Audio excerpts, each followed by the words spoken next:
Hi students, MCOM first സെമിസ്റ്ററിൽ അതായത് MCO 4-ലെ രണ്ടാമത്തെ chapter socio cultural environment, അതിൽ കുറേ കാര്യങ്ങൾ നമ്മൾ മുന്നത്തെ ക്ലാസ്സുകളിലായിട്ട് പറഞ്ഞിട്ടുണ്ടായിരുന്നു. അതിൻ്റെ ലാസ്റ്റ് കുറച്ച് ഭാഗങ്ങളാണ് നമ്മൾ ഇന്നത്തെ ക്ലാസ്സിൽ ഡിസ്കസ് ചെയ്യാനായിട്ട് പോകുന്നത്. ഇവിടുത്തെ നമ്മുടെ ആദ്യത്തെ ടോപ്പിക് എന്ന് പറയുന്നത് ഡെമോഗ്രാഫിക് എൻവയോൺമെൻറ്റ്. ഡെമോഗ്രാഫിക് എൻവയോൺമെൻറ്റ് അല്ലേ? ഡെമോഗ്രാഫിക് എൻവയോൺമെൻറ്റ് എന്താണ് അല്ലേ? അതിനെക്കുറിച്ചൊക്കെ നമ്മൾ ഫസ്റ്റ് ചാപ്റ്ററിലൊക്കെ പറഞ്ഞിട്ടുണ്ടായിരുന്നു. എന്താണ് ഡെമോഗ്രാഫിക് എൻവയോൺമെൻറ്റ് എന്ന് പറഞ്ഞാൽ, ജനസംഖ്യാപരമായിട്ടുള്ള കോമ്പോസിഷൻ എങ്ങനെയാണ്, തീർച്ചയായിട്ടും ആ കോമ്പോസിഷൻ അല്ലാന്നുണ്ടെങ്കിൽ ആ ഒരു ക്ലാസിഫിക്കേഷൻ അത് എങ്ങനെയാണോ അത് തീർച്ചയായിട്ടും നമ്മുടെ എന്തിനെ അഫക്റ്റ് ചെയ്യുന്നുണ്ട്? ബിസിനസ് എൻവയോൺമെൻറ്റിനെ അഫക്റ്റ് ചെയ്യുന്നുണ്ട്. അപ്പോൾ demographic features like size and composition of population, size and composition of population തീർച്ചയായിട്ടും എന്താണ്? ഇമ്പോർട്ടൻ്റ് ആയിട്ടുള്ള ഒരു ഡയമെൻഷൻസ് ഓഫ് സോഷ്യൽ എൻവയോൺമെൻ്റ് ആണ്. നമ്മുടെ സോഷ്യൽ എൻവയോൺമെൻറ്റിൽ ഇമ്പോർട്ടൻ്റ് ആയിട്ടുള്ള ഒരു എൻവയോൺമെൻ്റ് ആണ് ഏതെന്ന് പറയുന്നത് ഈ ഡെമോഗ്രാഫിക് എൻവയോൺമെൻറ്റ്. അതിലെന്താണെന്ന് പറയുന്നത്? കോമ്പോസിഷൻ ഓഫ് പോപ്പുലേഷൻ, അതായത് ജനസംഖ്യ അല്ലെങ്കിൽ ജനങ്ങളെ എങ്ങനെയൊക്കെയാണ് നമ്മൾ ക്ലാസിഫിക്കേഷൻ നടത്തുന്നത്.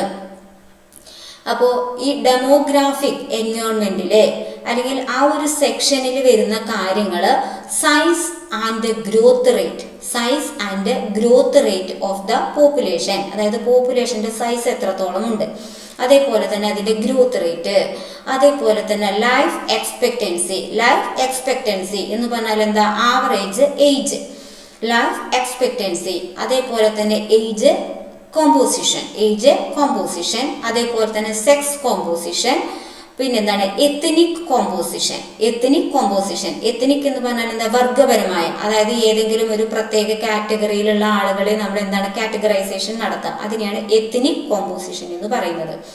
അതേപോലെ തന്നെ റൂറൽ അർബൻ കോമ്പോസിഷൻ, റൂറൽ ഏരിയാസിൽ താമസിക്കുന്നവരും അതേപോലെ തന്നെ അർബൻ ഏരിയാസിൽ താമസിക്കുന്നവരും അവർ തമ്മിലുള്ള ഡിസ്ട്രിബ്യൂഷൻ, അതേപോലെ തന്നെ ഇൻകം ലെവൽസ്, പിന്നെന്താണ്? എഡ്യൂക്കേഷണൽ ലെവൽസ്, എഡ്യൂക്കേഷണൽ ലെവൽസ്, പിന്നെന്താണ്? Family size, family size, family life cycle, family life cycle, occupation, religion, nationality, ഇതെല്ലാം എന്താണ്? റെലവെന്റ് ടു ബിസിനസ് ആണ്. ബിസിനസ്സിനെ സംബന്ധിച്ച് എന്താണ് റെലവെന്റ് ആയിട്ടുള്ള അല്ലെങ്കിൽ ഇമ്പോർട്ടൻ്റ് ആയിട്ടുള്ള ഫാക്ടേഴ്സ് ആണ്.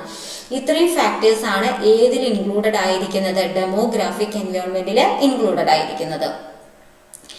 ഇനി ഈ ഡെമോഗ്രാഫിക് എൻവയോൺമെന്റ് എന്ന് പറയുന്നത് എന്താണ്?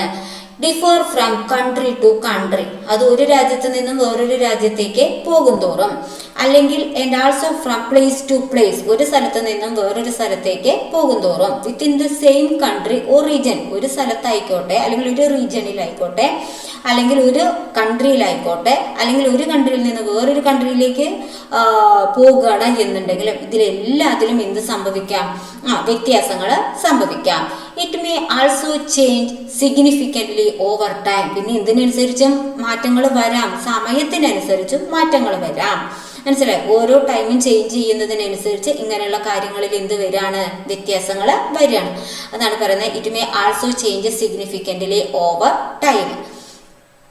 ഇനി അപ്പൊ അതുകൊണ്ട് തന്നെ ഒരു complete understanding of the demographic features of A market, ഈ മാർക്കറ്റിലുള്ള ഇങ്ങനെയുള്ള ഈ ഡെമോഗ്രാഫിക് ആയിട്ടുള്ള ഫാക്ടേഴ്സ് അല്ലെങ്കിൽ അതിൻ്റെ ഫീച്ചേഴ്സ് എന്ന് പറയുന്നത് അണ്ടർസ്റ്റാൻഡിങ്, അതെങ്ങനെ? കംപ്ലീറ്റ് അണ്ടർസ്റ്റാൻഡിങ് എന്ന് പറയുന്നത് എന്താണ്?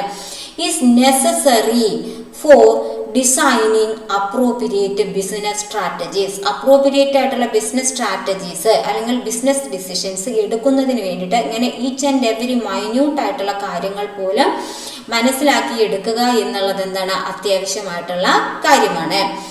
ഈ country where the population growth rate is high, അതായത് ഒരു രാജ്യം അവിടുത്തെ പോപ്പുലേഷന്റെ ഗ്രോത്ത് റേറ്റ് എന്ന് പറയുന്നത് എന്താണ്?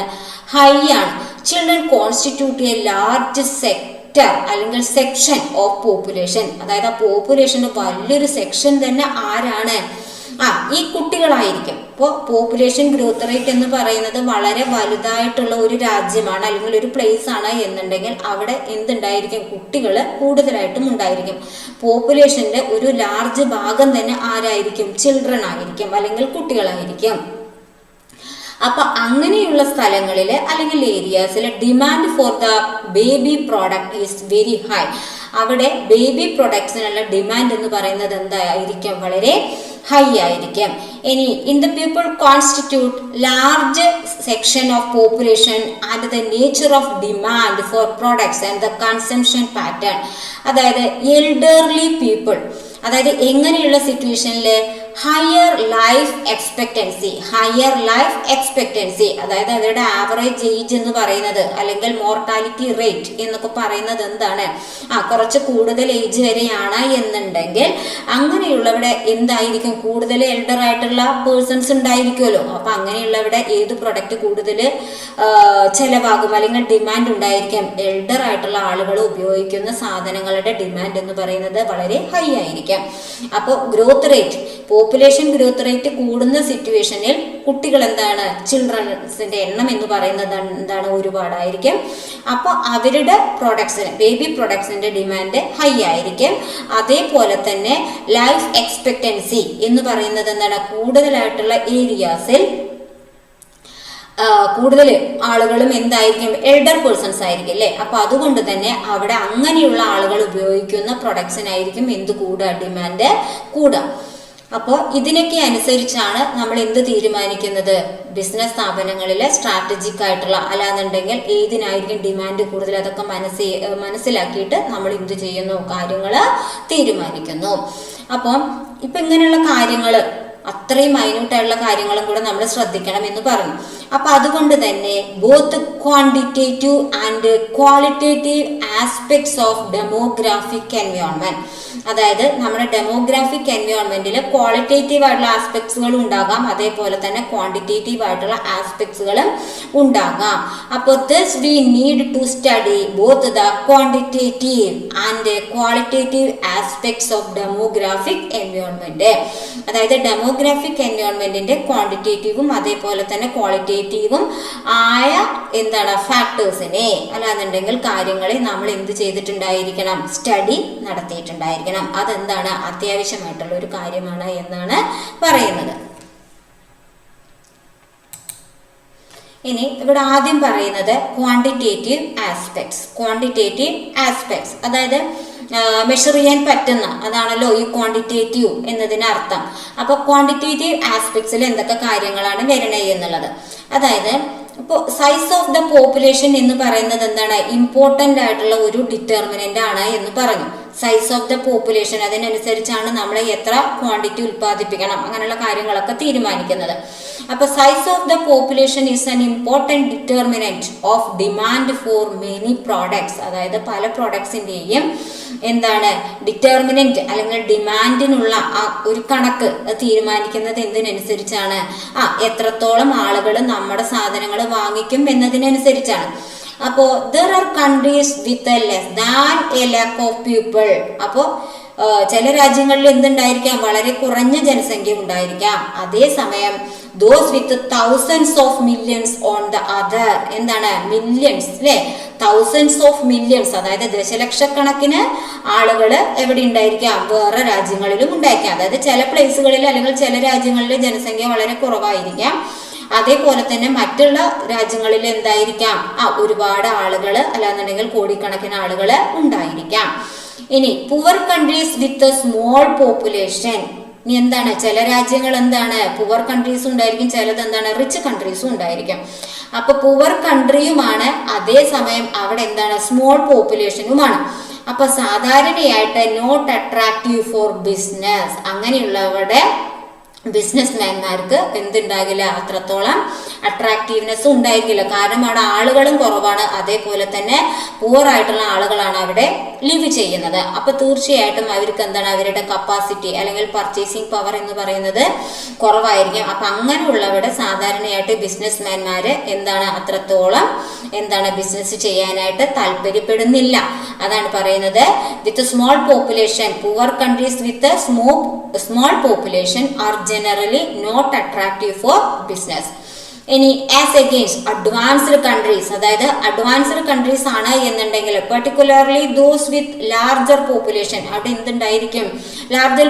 ലാർജർ പോപ്പുലേഷനും ഉണ്ടായിരിക്കും, അല്ലെങ്കിൽ കൂടുതലായിട്ട് ജനങ്ങളും ഉണ്ട്, അതേപോലെ തന്നെ അഡ്വാൻസ്ഡ് കൺട്രിയാണ്, അതായത് റിച്ച് കൺട്രിയാണ് എന്നുണ്ടെങ്കിൽ സാധാരണയായിട്ട് ജനറലി അട്രാക്ട് മാർക്കറ്റ്സ്. ആരെ അട്രാക്ട് ചെയ്യിക്കുന്നുണ്ട്? അത് ബിസിനസ്മാൻമാരെ അട്രാക്ട് ചെയ്യിക്കുന്നുണ്ട്. കാരണം അവിടെ ബിസിനസ് ഇട്ടിട്ടുണ്ട് എന്നുണ്ടെങ്കിൽ സക്സസ് ആകും എന്നുള്ളൊരു ധാരണയുണ്ടല്ലോ. അപ്പൊ ആ ധാരണയ്ക്ക് അനുസരിച്ച് അവരെന്ത് ചെയ്യുന്നു? ഇങ്ങനെയുള്ള കൺട്രീസിൽ കൂടുതൽ ബിസിനസ്മാൻമാരെ എൻ്റർ ചെയ്യുന്നു.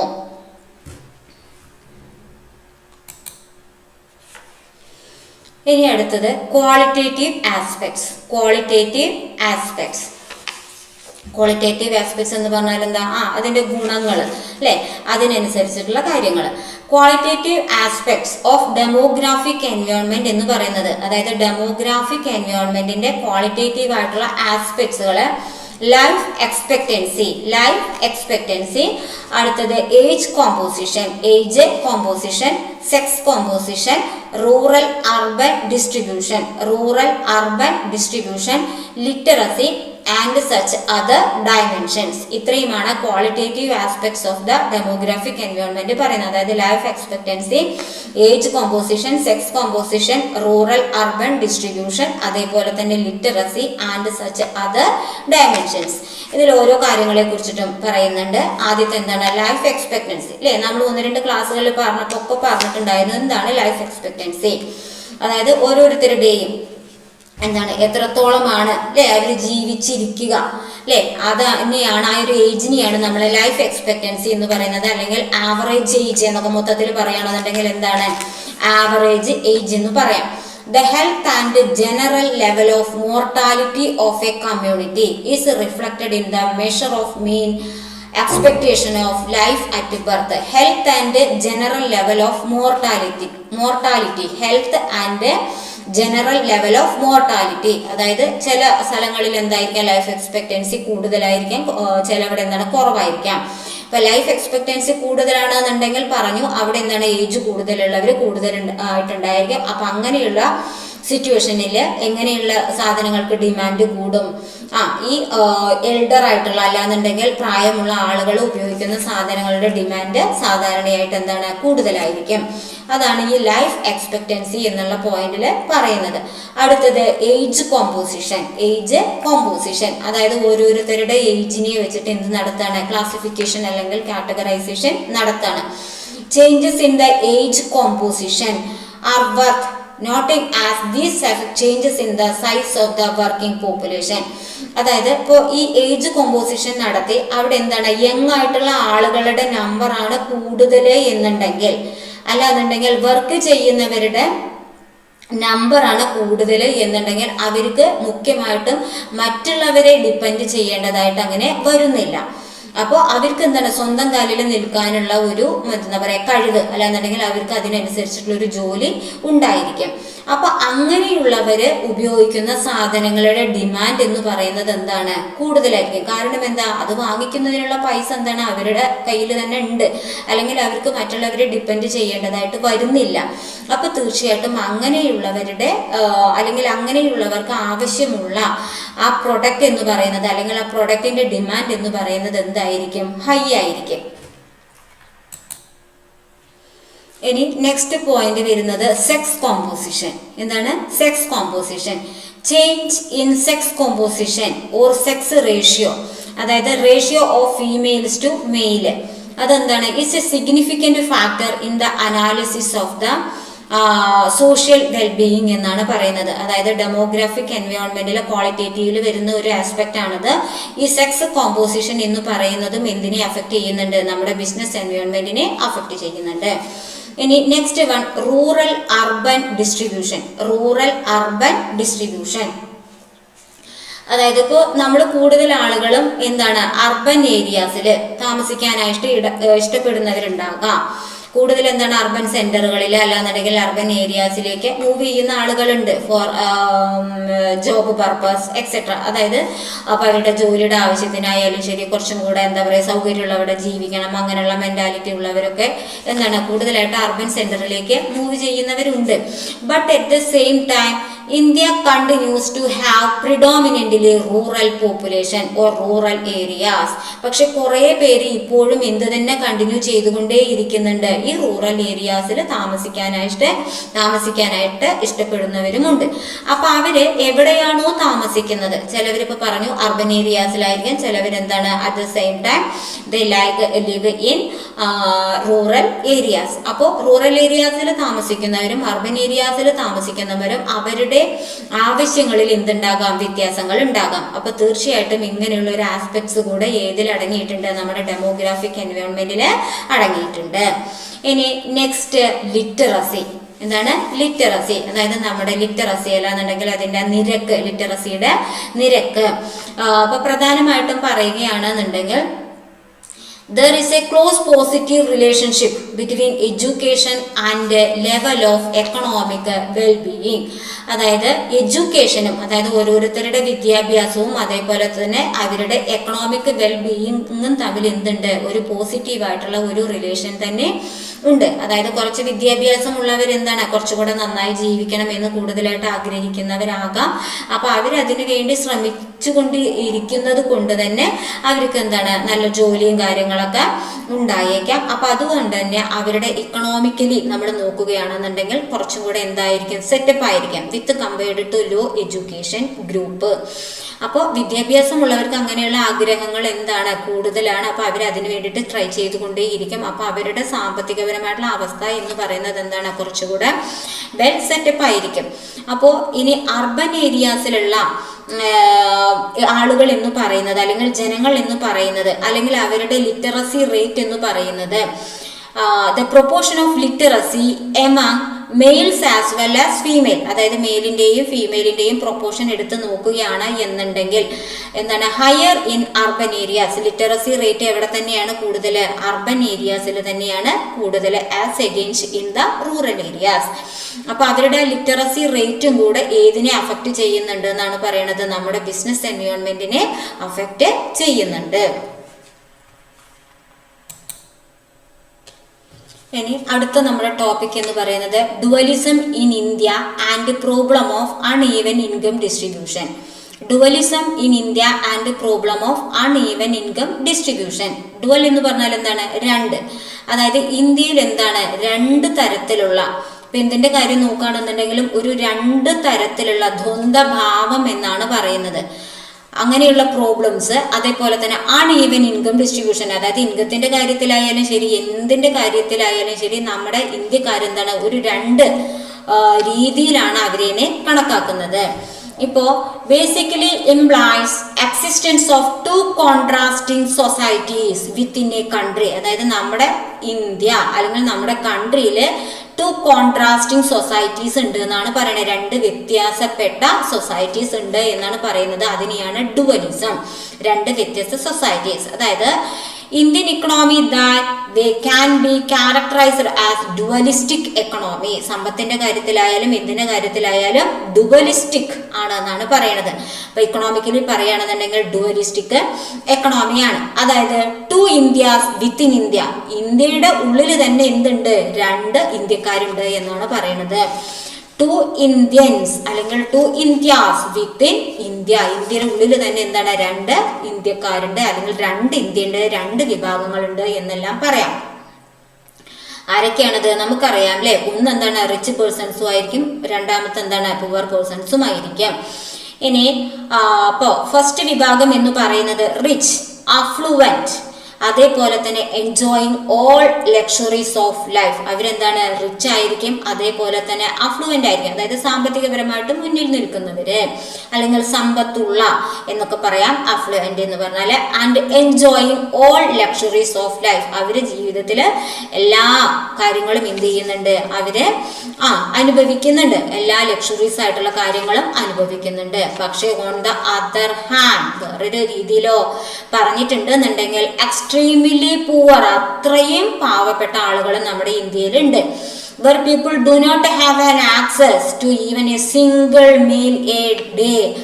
To talk about a roof over their heads, അതായത് എന്താണ് കിടക്കാനൊരു സ്ഥലം അല്ലാന്നുണ്ടെങ്കിൽ ഒരു വീടില്ലാത്തവര്, അതേപോലെ തന്നെ ദിവസം ഒരു നേരത്തെ ഭക്ഷണം പോലും കഴിക്കാൻ സാധിക്കാത്ത അല്ലാന്നുണ്ടെങ്കിൽ ഇല്ലാത്ത ആളുകൾ നമ്മുടെ ഇന്ത്യയിലുണ്ട് എന്നാണ് പറയുന്നത്. ഇതിനെയാണ് ഡുവലിസം ഇൻ ഇന്ത്യ എന്ന് പറഞ്ഞത്. മനസ്സിലാക്കി. ഇന്ത്യയുടെ ഉള്ളിൽ തന്നെ എന്തുണ്ട്, 2 വിഭാഗങ്ങളുണ്ട്, റിച്ചും അതേപോലെ തന്നെ പാവപ്പെട്ട ആളുകളും. അപ്പൊ റിച്ച് ആയിട്ടുള്ള ആളുകൾ എല്ലാ എന്താണ് ലക്ഷറീസും അവരവരുടെ ലൈഫിൽ അവരെന്ത് ചെയ്യുന്നുണ്ട്, അനുഭവിക്കുന്നുണ്ട്. At the same time the poor person, അവർക്ക് എന്താണ് ഒരു ദിവസത്തെ ഒരു നേരത്തെ ഭക്ഷണം പോലും ഇല്ലാത്ത ആളുകളും ഉണ്ട്.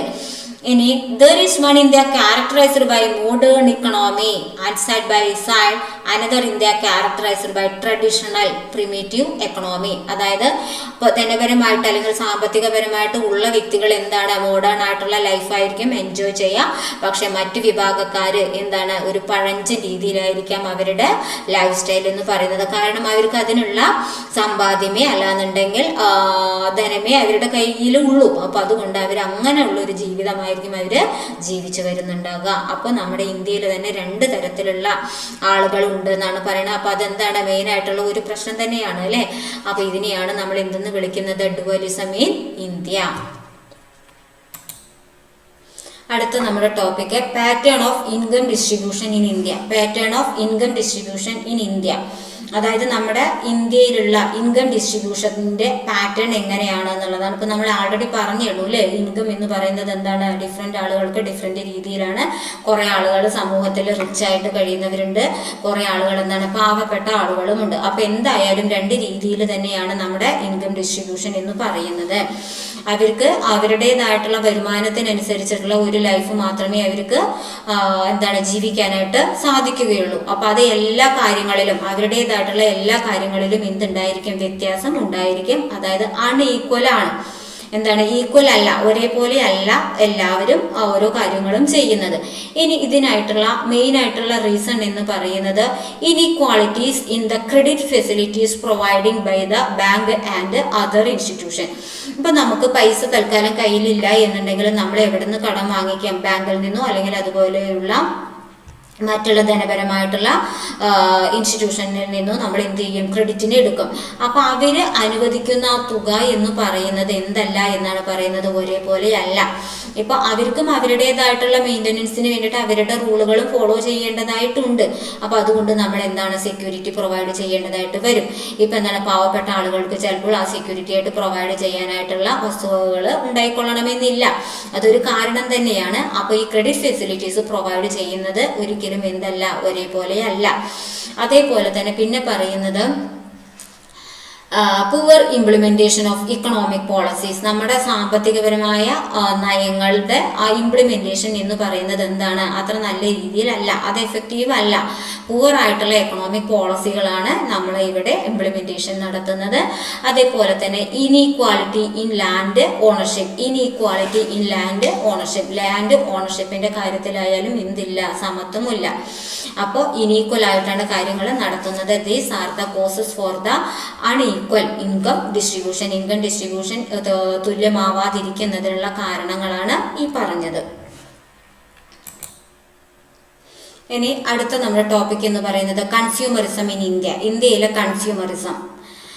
Is Indian consumer a king? നമ്മുടെ ഇന്ത്യയിലുള്ള കൺസ്യൂമേഴ്സ് ഒരു കിങ് ആണോ, ഒരു രാജാവാണോ എന്ന ചോദ്യമാണ് ചോദിക്കുന്നത്. തീർച്ചയായിട്ടും നമ്മൾ കുറേ ബുക്കുകളിലൊക്കെ വായിച്ചിട്ടുണ്ട്, അല്ലാന്നുണ്ടെങ്കിൽ പഠിച്ചിട്ടുണ്ട്. നമ്മുടെ ഇന്ത്യൻ കൺസ്യൂമേഴ്സ് അല്ലെങ്കിൽ കൺസ്യൂമേഴ്സ് എന്ന് പറയുന്നത് എന്ത് തന്നെയാണ്, രാജാക്കന്മാർ തന്നെയാണ് അല്ലേ.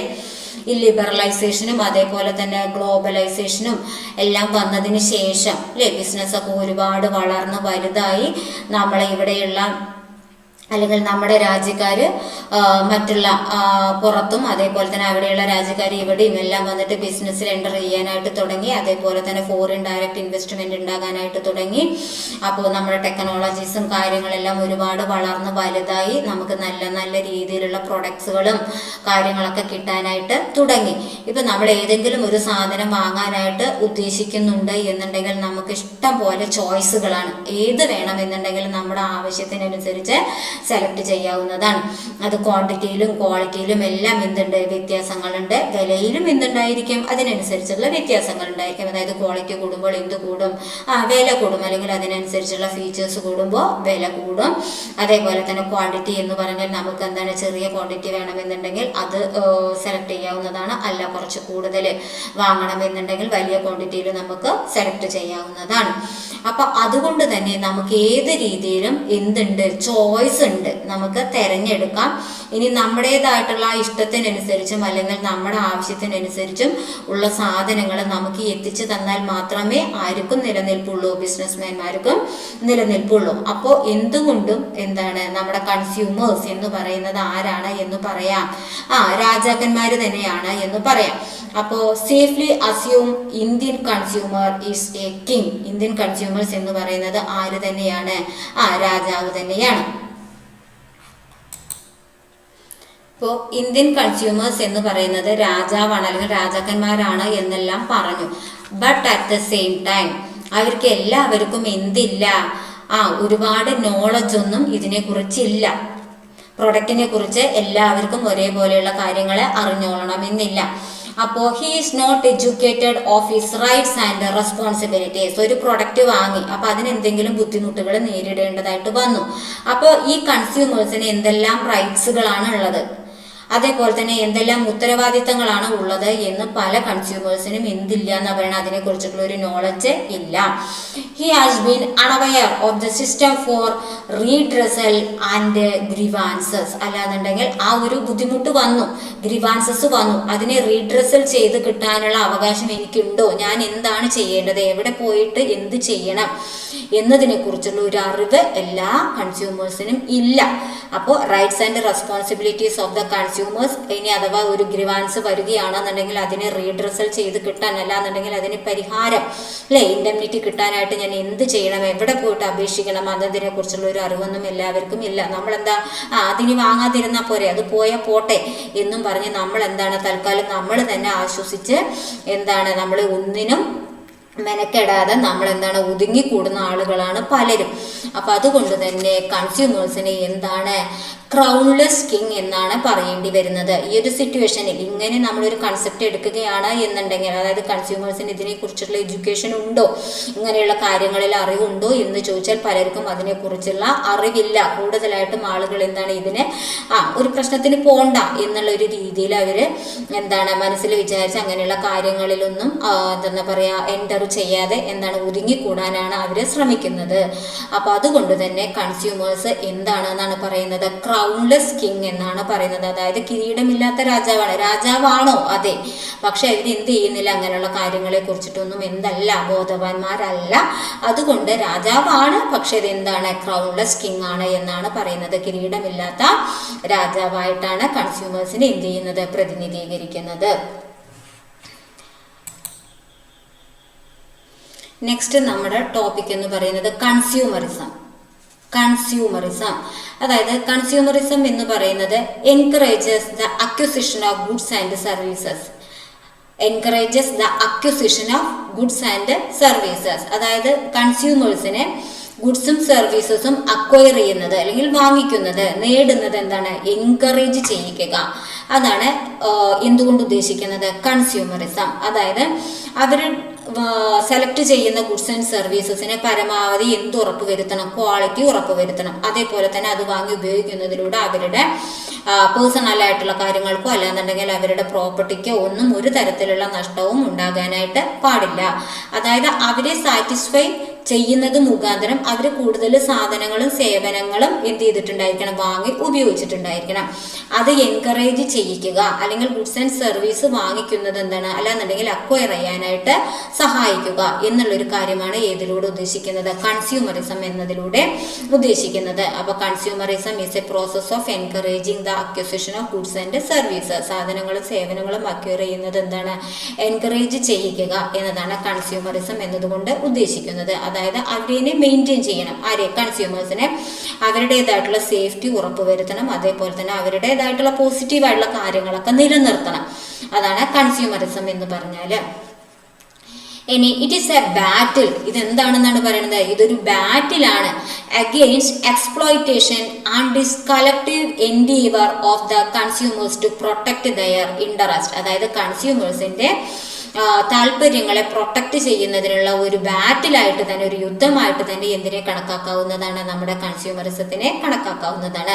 പരമാവധി ഇതിന്റെ ഉദ്ദേശം എന്ന് പറയുന്നത് എന്താണ്? കൺസ്യൂമേഴ്സിന് പ്രൊട്ടക്ഷൻ കൊടുക്കുക. സാധനങ്ങളും സേവനങ്ങളും വാങ്ങി ഉപയോഗിക്കുന്നതിലൂടെ അവർക്ക് ഒരു തരത്തിലുള്ള നഷ്ടങ്ങളും ഉണ്ടാകാനായിട്ട് പാടില്ല. അവരെ പരമാവധി എന്ത് ചെയ്യണം? സംരക്ഷിക്കണം എന്നതാണ് ഈ കൺസ്യൂമറിസം എന്നതിലൂടെ ഉദ്ദേശിക്കുന്നത്. ഇനി കൺസ്യൂമറിസം എന്ന് പറഞ്ഞാൽ is an organised effort of consumers. കൺസ്യൂമേഴ്സിന്റെ എന്താണ്? ഒരു ഓർഗനൈസ്ഡ് ആയിട്ടുള്ള എഫേർട്ട് തന്നെയാണ്. ഇനി അതിൽ കുറച്ച് പോയിന്റുകൾ ഇവിടെ വരുന്നുണ്ട്. Concerned with increasing rights and powers of consumers. കൺസ്യൂമേഴ്സിന്റെ എന്താണ്? റൈറ്റ്സും അതേപോലെ തന്നെ പവേഴ്സും എല്ലാം എന്ത് ചെയ്യുക? ഇൻക്രീസ് ചെയ്യുക. Rights and powers of the consumers increase ചെയ്യുക. അതേപോലെ തന്നെ oriented towards ending the Mal practices of the business community. അതായത് ഈ ബിസിനസ് കമ്മ്യൂണിറ്റിയുടെ തെറ്റായിട്ടുള്ള കുറെ കാര്യങ്ങളുണ്ടല്ലോ, ഉണ്ടാവുമല്ലോ. അതായത് കസ്റ്റമേഴ്സിനെ അല്ലെങ്കിൽ കൺസ്യൂമേഴ്സിനെ ചതിക്കുക, അല്ലാന്നുണ്ടെങ്കിൽ വില കൂട്ടുക, പക്ഷെ അതിനനുസരിച്ച് ക്വാളിറ്റി ഇല്ലാതിരിക്കുക. അതിനൊക്കെയാണല്ലോ നമ്മൾ മാൽ പ്രാക്ടീസസ് എന്ന് പറയുന്നത്. അപ്പൊ അങ്ങനെയുള്ള കാര്യങ്ങളൊക്കെ എന്താണ്? അവസാനിപ്പിക്കുക. അപ്പൊ ആദ്യത്തെ പറഞ്ഞത് എന്താണ്? Increasing the rights and powers of the buyers അല്ലെങ്കിൽ കൺസ്യൂമേഴ്സ്. സെക്കൻഡ് വൺ, മാൽ പ്രാക്ടീസസിനെ എന്ത് ചെയ്യുക? ഒഴിവാക്കുക, അല്ലാന്നുണ്ടെങ്കിൽ അവസാനിപ്പിക്കുക. പിന്നെ aimed at obtaining adequate relief to the aggrieved consumers. അഥവാ ഏതെങ്കിലും തരത്തിലുള്ള ബുദ്ധിമുട്ടുകൾ അല്ലെങ്കിൽ പ്രശ്നങ്ങൾ ഈ സാധനം വാങ്ങി ഉപയോഗിച്ചതിലൂടെ അവർക്ക്, അതായത് കൺസ്യൂമേഴ്സിന് വന്നിട്ടുണ്ട് എന്നുണ്ടെങ്കിൽ അതിനെന്താണ്? ആഡിക്വേറ്റ് ആയിട്ടുള്ള ഒരു റിലീഫ് എന്താണ്? അല്ലാന്നുണ്ടെങ്കിൽ ഒരു നഷ്ടപരിഹാരം, അവർക്ക് നഷ്ടം വന്നിട്ടുണ്ടെന്നുണ്ടെങ്കിൽ അതിനെ നികത്തി കൊടുക്കുന്നത് എന്താണ്, അല്ലെങ്കിൽ എന്താണ് ചെയ്യേണ്ടത്, അതിന് വേണ്ടതായിട്ടുള്ള മെഷേഴ്സ് കൊണ്ടുവരിക. അടുത്തത് protection of economic interest and physical safety. അവരുടെ ഇക്കണോമിക്കൽ ആയിട്ടുള്ള താല്പര്യങ്ങൾ എന്ത് ചെയ്യുക? സംരക്ഷിക്കുക. അതേപോലെ തന്നെ ഫിസിക്കൽ സേഫ്റ്റി, അവർക്ക് ഫിസിക്കലായിട്ടും അവർക്കോ അവരുടെ സ്വത്തിനോ എന്തുണ്ടാകാൻ പാടില്ല? നാശമോ നഷ്ടമോ ഉണ്ടാകാനായിട്ട് പാടില്ല. അടുത്തത് psychological projection of the negative attitude of dissatisfied consumers. അതായത് ഏതെങ്കിലും കൺസ്യൂമേഴ്സ് എന്താണ്? ഡിസാറ്റിസ്ഫൈഡ് ആണ്, അവർക്ക് പ്രത്യേകിച്ച് തൃപ്തിയൊന്നും ഇതിലൂടെ കിട്ടിയിട്ടില്ല എന്നുണ്ടെങ്കിൽ അത് എന്ത് ചെയ്യണം? സൈക്കോളജിക്കലി പ്രൊജക്ഷൻ നടക്കണം. അതായത് മിണ്ടാതിരിക്കല്ല. അങ്ങനെ ഒരു ഗ്രൂപ്പുകാർ അത് സഫർ ചെയ്യുന്നുണ്ട് എന്നുണ്ടെങ്കിൽ അത് പ്രൊജക്ട് ചെയ്താൽ മാത്രമേ എന്താണ് അവരുടെ കാര്യം മറ്റുള്ളവർ മനസ്സിലാക്കുകയും അതിനെന്തെങ്കിലും റെമഡി ഉണ്ടെന്നുണ്ടെങ്കിൽ കൊണ്ടുവരാനും സാധിക്കുകയുള്ളൂ. അപ്പൊ psychological projection of the negative attitude of the dissatisfied consumers. അതേപോലെ തന്നെ കൺസ്യൂമർ വെൽഫെയർ. കൺസ്യൂമേഴ്സിന് എന്തുണ്ടായിരിക്കണം? ക്ഷേമം അല്ലെ, അല്ലാന്നുണ്ടെങ്കിൽ അവരുടെ നന്മ ഉണ്ടാകണം. ഇത്രയും കാര്യങ്ങളാണ് ഏതിലൂടെ ഉദ്ദേശിക്കുന്നത്? കൺസ്യൂമറിസത്തിലൂടെ ഉദ്ദേശിക്കുന്നത്. അടുത്തത് നമ്മുടെ ടോപ്പിക് എന്ന് പറയുന്നത് വേൾഡ് കൺസ്യൂമർ മൂവ്മെന്റ്. അതായത് ലോകത്തിലെ കൺസ്യൂമർ മൂവ്മെന്റുകളെ കുറിച്ച് ചെറിയൊരു ധാരണ കിട്ടുന്നതിന് വേണ്ടിയാണ്. Consumer movement first took roots in the USA. ആദ്യം തന്നെ എവിടെയാണ് ഉടലെടുത്തത്? USA-യിലാണ് ഉടലെടുത്തത്. ഇനി the first consumer protection law was passed. USA-യിൽ തന്നെയാണ് ഇതിന്റെ ഫസ്റ്റ് എന്താണ് ലോയും ഇൻട്രൊഡ്യൂസ് ചെയ്തത്. അപ്പൊ in USA the first consumer protection law was passed. ഇനി over the years federal laws were enacted in the USA to protect the interests and rights of the consumers. അതായത് പിന്നെ പടിപടിയായിട്ട് കൺസ്യൂമേഴ്സിന്റെ റൈറ്റ്സുകളെ പ്രൊട്ടക്ട് ചെയ്യുന്നതിന് വേണ്ടിയിട്ടും അതേപോലെ തന്നെ അവരുടെ താല്പര്യങ്ങളെ സംരക്ഷിക്കുന്നതിന് വേണ്ടിയിട്ടും കുറെ ഫെഡറൽ ലോസ് ഇൻട്രൊഡ്യൂസ് ചെയ്തിട്ടുണ്ട്. ഇനി international organisation of consumer unions. IOCU formed in 1960 by 5 consumer organizations from USA, UK, Australia, Belgium and Netherlands has played a laudable role in consumer protection. അതായത് കൺസ്യൂമേഴ്സിന്റെ കാര്യങ്ങൾ എന്ത് ചെയ്യണം? നമ്മൾ സംരക്ഷിക്കണം. അതിനു വേണ്ടിയിട്ട് എന്താണ് ലോഡബിൾ ആയ, അഭിനന്ദിക്കത്തക്ക രീതിയിലുള്ള ഒരു റോള് തന്നെ ഈ 5 രാജ്യക്കാര്, അതായത് USA, അതേപോലെ തന്നെ UK, Australia, Belgium and Netherland, ഇങ്ങനെയുള്ള ഈ സ്ഥലങ്ങളിലെ അല്ലെങ്കിൽ ഈ രാജ്യത്തിലെ എന്താണ് 5 ഓർഗനൈസേഷൻസും ചേർന്ന് ഈ 1960 കൺസ്യൂമേഴ്സിന്റെ സംരക്ഷണം നിലനിർത്തുന്നതിന് വേണ്ടിയിട്ട് അവരുടെ ഇൻട്രസ്റ്റുകൾ, താല്പര്യം അതെന്താണ് നമ്മൾ പ്രൊട്ടക്ട് ചെയ്യണം അതിന് വേണ്ടിയിട്ട്, അല്ലെങ്കിൽ അവരുടെ വെൽഫെയർ അല്ലേ അത് ഉണ്ടാക്കുന്നതിന് വേണ്ടിയിട്ട് ഗ്ലോബൽ ലെവലില് international organisation of consumer union form ചെയ്യപ്പെട്ടിട്ടുണ്ട് എന്നാണ് പറയുന്നത്. അത് 1960 അത് 5 കൺസ്യൂമർ ഓർഗനൈസേഷൻ 5 രാജ്യങ്ങളിൽ നിന്നും അവർ മുഖാന്തരമാണ് ഇങ്ങനെ ഒരു യൂണിയൻ IOCU എന്ന് പറയുന്ന ഒരു യൂണിയൻ ഉണ്ടാക്കിയിരിക്കുന്നത് എന്നാണ് പറയുന്നത്. ഇനി united nations adopted guidelines for consumer protection. ഈ എന്താണ് united nations adopted the guidelines for consumer protection, കൺസ്യൂമേഴ്സിനെ പ്രൊട്ടക്ഷൻ ചെയ്യുന്നതിന് വേണ്ടിയിട്ട് കുറെ ഗൈഡ് ലൈൻസുകൾ കൊണ്ടുവന്നിട്ടുണ്ട്.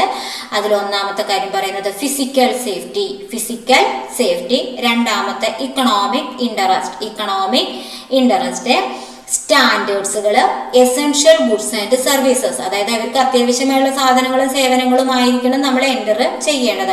അല്ലാതെ നമുക്ക് തോന്നിയ പോലുള്ള ഗുഡ്സ് ആൻഡ് സർവീസസ് അല്ല, അവർക്ക് എസെൻഷ്യൽ ആയിട്ടുള്ള ഗുഡ്സ് ആൻഡ് സർവീസസ് ഏതാണോ. അതേപോലെ തന്നെ റീഡ്രസൽ, ബൈ ചാൻസിന് ഇപ്പം എന്തെങ്കിലും പ്രശ്നം വരികയാണെന്നുണ്ടെങ്കിൽ അതിന് എന്ത് ചെയ്യണം, റീഡ്രസൽ നടത്തണം. അതേപോലെ തന്നെ എഡ്യൂക്കേഷൻ ആൻഡ് ഇൻഫോർമേഷൻ, ഈ പ്രൊഡക്റ്റിനെ കുറിച്ചിട്ടുള്ള ഇൻഫോർമേഷൻസ് പ്രൊവൈഡ് ചെയ്യുക. അതേപോലെ തന്നെ ഹെൽത്ത്, ഇതിന് വേണ്ടിയിട്ട് കൃത്യമായിട്ടുള്ള ഗൈഡ് ലൈൻസുകൾ ആര് കൊണ്ടുവന്നിട്ടുണ്ട് എന്നാണ് പറയുന്നത്, ഈ യുണൈറ്റഡ് നേഷൻസ് കൊണ്ടുവന്നിട്ടുണ്ട്. എന്തിനു വേണ്ടിയിട്ടാണ്, ഫോർ പ്രൊട്ടക്ടിങ് ദ ഇൻട്രസ്റ്റ്, അതേപോലെ തന്നെ സേഫ്റ്റി ഓഫ് ദ കൺസ്യൂമേഴ്സ്. ഇനി last topic in this chapter, consumer movement in India. നമ്മുടെ ഇന്ത്യയിലുള്ള കൺസ്യൂമർ മൂവ്മെന്റ് എങ്ങനെയാണ്? Consumer movement in India though started late, അതെങ്ങനെയാണ്, ലേറ്റ് ആയിട്ട് തന്നെയാണ് സ്റ്റാർട്ട് ചെയ്തിട്ടുള്ളത്. Compared to the western countries is going through a silent revolution, അതെങ്ങനെയാണ്, വളരെ silent ആയിട്ടുള്ള ഒരു എന്താ പറയുക രീതിയിൽ തന്നെയാണ് പോയിക്കൊണ്ടിരിക്കുന്നത്. അതായത് വലിയ രീതിയിലുള്ള അഡ്വാൻസ്മെന്റും കാര്യങ്ങളൊന്നും ഏതിലില്ല എന്നാണ് പറയുന്നത്, നമ്മുടെ ഇന്ത്യയിലുള്ള കൺസ്യൂമർ മൂവ്മെന്റിൽ ഇല്ല. അപ്പൊ കൺസ്യൂമർ മൂവ്മെന്റ് ഇൻ ഇന്ത്യ എന്ന് പറയുന്നത് എന്താണ്, is going through a silent revolution.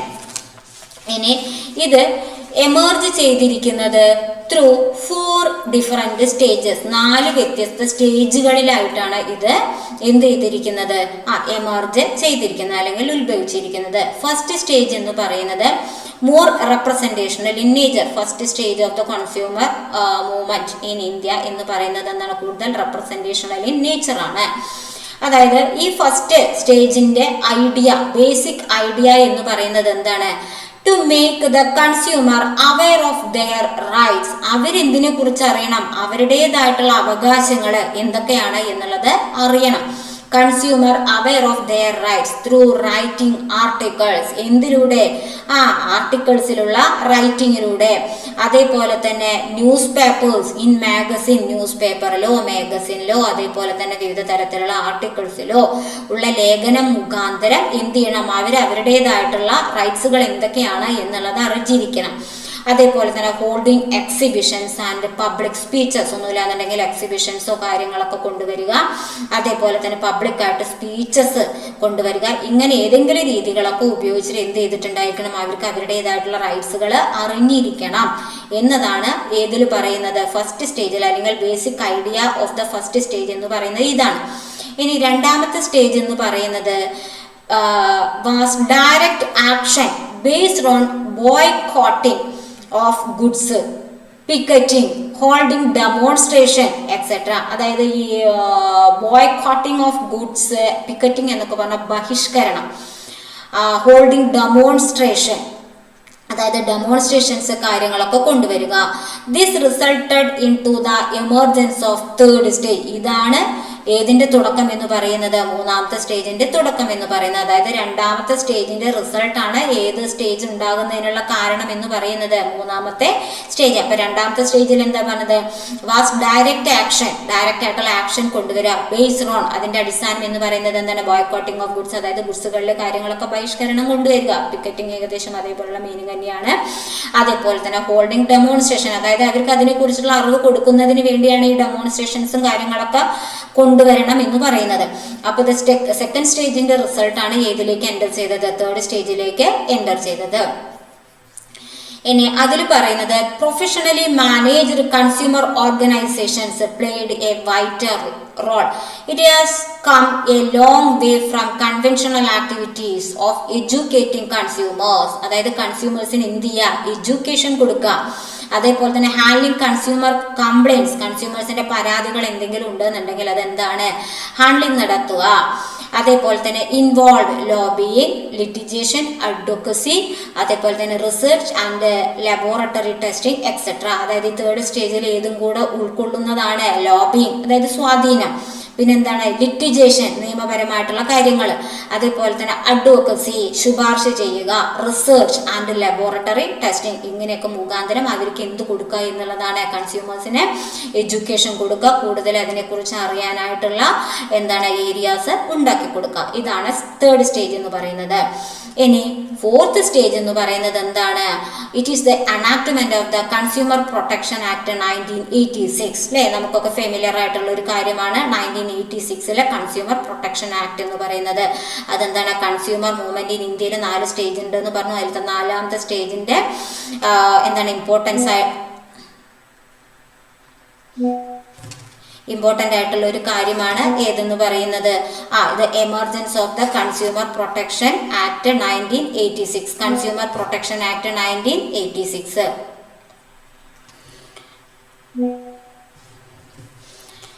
ഇനി കൺസ്യൂമർ പ്രൊട്ടക്ഷൻ ആക്ട് 1986 അല്ലേ, നമുക്കൊക്കെ ഫെമിലിയർ ആയിട്ടുള്ള കാര്യമാണ്.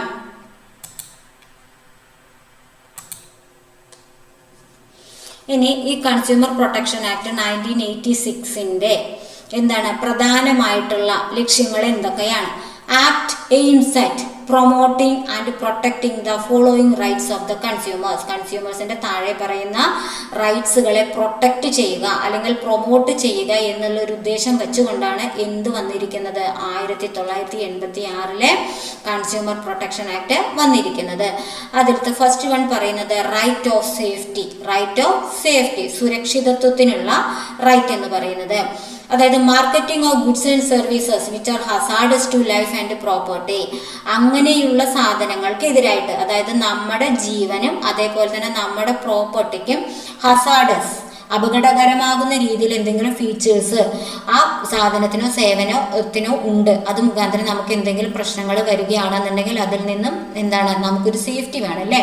അതിനെയാണ് നമ്മൾ റൈറ്റ് ടു സേഫ്റ്റി എന്ന് പറയുന്നത്. അടുത്തത് right to be informed. Right to be informed, അതായത് അതിൻ്റെ ക്വാളിറ്റി എന്തൊക്കെയാണ്? അതായത് നമ്മുടെ സർവീസസ് ആയിക്കോട്ടെ, ഗുഡ്സ് ആയിക്കോട്ടെ, അതിൻ്റെ ക്വാളിറ്റി എങ്ങനെയൊക്കെയാണ്, അതേപോലെ തന്നെ ക്വാണ്ടിറ്റി, അതേപോലെ തന്നെ അതിൻ്റെ പൊട്ടൻസി. പൊട്ടൻസി എന്നൊക്കെ പറഞ്ഞിട്ടുണ്ടെങ്കിൽ ശക്തി എന്നൊക്കെയാണ് മലയാളത്തിൽ പറയുമ്പോൾ പറയാം.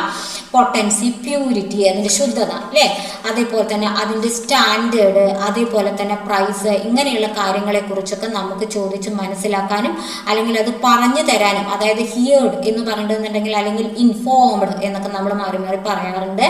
അപ്പോൾ ഇൻഫോംഡ്, അത് അറിയുന്നതിനുള്ള അവകാശം ആർക്കുണ്ട്? നമ്മളെ കൺസ്യൂമേഴ്സിന് ഉണ്ട്. ഇനി അടുത്തത് റൈറ്റ് ടു ചൂസ്, അത് സെലക്ട് ചെയ്യാനുള്ള അല്ലേ, നമുക്കാണ് ആ ഗുഡ്സ് കൊണ്ട് അല്ലെങ്കിൽ ആ സർവീസസ് കൊണ്ട് ആവശ്യം. അപ്പം അതുകൊണ്ട് തന്നെ അത് സെലക്ട് ചെയ്യുന്നതിനുള്ള അവകാശം നമുക്കുണ്ട്. Access to a variety of goods at competitive prices. നമ്മൾ ആദ്യമേ പറഞ്ഞു അല്ലേ, ഇതിൽ പലതരത്തിലുണ്ട്, ക്വാണ്ടിറ്റിയും ക്വാളിറ്റിയും ഒക്കെ പല രീതിയിലുണ്ട്. അപ്പം അതിന് നമ്മുടെ ആവശ്യത്തിനനുസരിച്ച് എന്താണ് ചൂസ് ചെയ്യാനുള്ള അല്ലെങ്കിൽ സെലക്ട് ചെയ്യാനുള്ള അവകാശം നമുക്ക് ഉണ്ട്. അടുത്തത് right to be heard. Right to be heard and assured that consumers interest will receive due consideration at appropriate forums. അതായത് കൺസ്യൂമേഴ്സിന്റെ താല്പര്യം എന്താണ് എന്നുള്ളത് എന്താണ് അത്രയും ഇമ്പോർട്ടൻസ് കൊടുക്കുകയും അതിനനുസരിച്ചുള്ള കാര്യങ്ങളായിരിക്കണം അല്ലെങ്കിൽ ഗുഡ്സുകൾ സർവീസസ് ആയിരിക്കണം പ്രൊവൈഡ് ചെയ്യണത്. അവരെന്തെങ്കിലും കാര്യങ്ങൾ ചോദിച്ചാൽ അതിനനുസരിച്ച് കാര്യങ്ങൾ പറഞ്ഞു കൊടുക്കുകയും അവരുടെ താല്പര്യത്തിനനുസരിച്ച് സാധനങ്ങളായിരിക്കണം നമ്മൾ പ്രൊവൈഡ് ചെയ്യേണ്ടത്. അടുത്തത് റൈറ്റ് ടു റീഡ്രസൽ, അഥവാ ഏതെങ്കിലും തരത്തിലുള്ള പ്രശ്നങ്ങൾ വരികയാണെന്നുണ്ടെങ്കിൽ അതിനെ ഓവർകം ചെയ്യാം. അതിനെയാണല്ലോ നമ്മൾ റീഡ്രസൽ നടത്തുക എന്ന് പറയുന്നത്. അതായത് എന്തെങ്കിലും ഗ്രിവാൻസസ് വരികയാണെന്നുണ്ടെങ്കിൽ അതിനെ എന്താണ് റീഡ്രസൽ, ഗ്രിവാൻസസിന് റീഡ്രസൽ നടത്തി കിട്ടാനുള്ള അവകാശവും കൺസ്യൂമേഴ്സിന് ഉണ്ടായിരിക്കും.